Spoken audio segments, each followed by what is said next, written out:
I grew up reading fairy tales, everything from Snow White and the Seven Dwarfs to Sleeping Beauty, Hansel and Gretel to Rapunzel.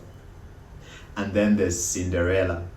There are so many versions of this story in books and movies that you would struggle to find the original story.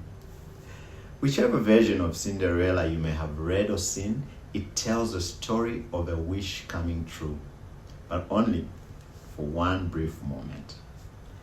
In one magical evening, Cinderella, a peasant girl, gets to experience something she's always dreamed of, to be treated like a real princess. She immerses herself so fully in this beautiful moment that she forgets all the pain she has lived through, and she loses all sense of time until the clock strikes midnight. Then it all goes away and she has to go back to her miserable life.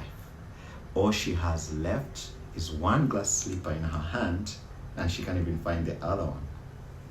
I know the feeling.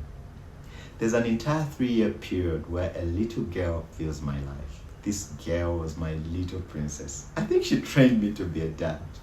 She's called Fifi. I love Fifi. It's not even a real name, but I've always called her Fifi or Fi.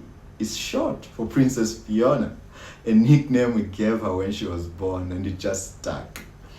Fifi is my little sister's daughter. She moved in with Chipo and I when she was only about 9 months old, but we connected long before that, right from her birth. I didn't know that we would struggle, Chipo and I, to have a baby, but we did.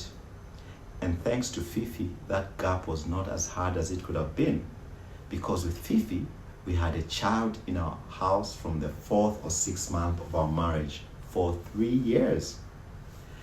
I can't imagine how things would have been if we didn't have Fifi with us. And boy, was she fun. Or should I say, girl, was she fun. She gave me such joy and laughter and taught me to be silly. I traveled a lot for work in those days, and I always missed going back home and seeing the joy on Fifi's face when she saw me again. It was like I was a dad, but I wasn't. Fifi has a dad, and for all the beautiful moments she gave me, she wasn't mine.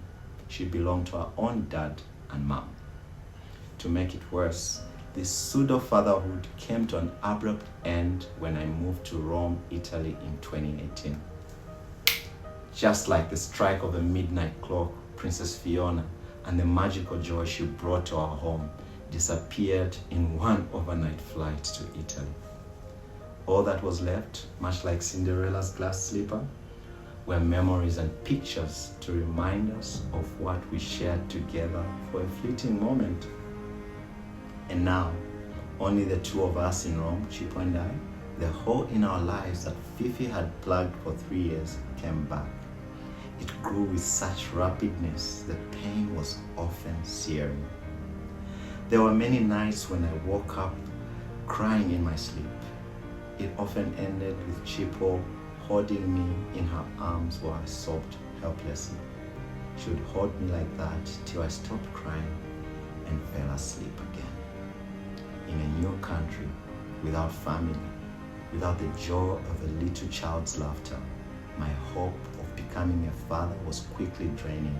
I was slowly giving up my dream of having a child. I needed hope, and I got it. But unlike Cinderella, it wasn't from a fairy godmother.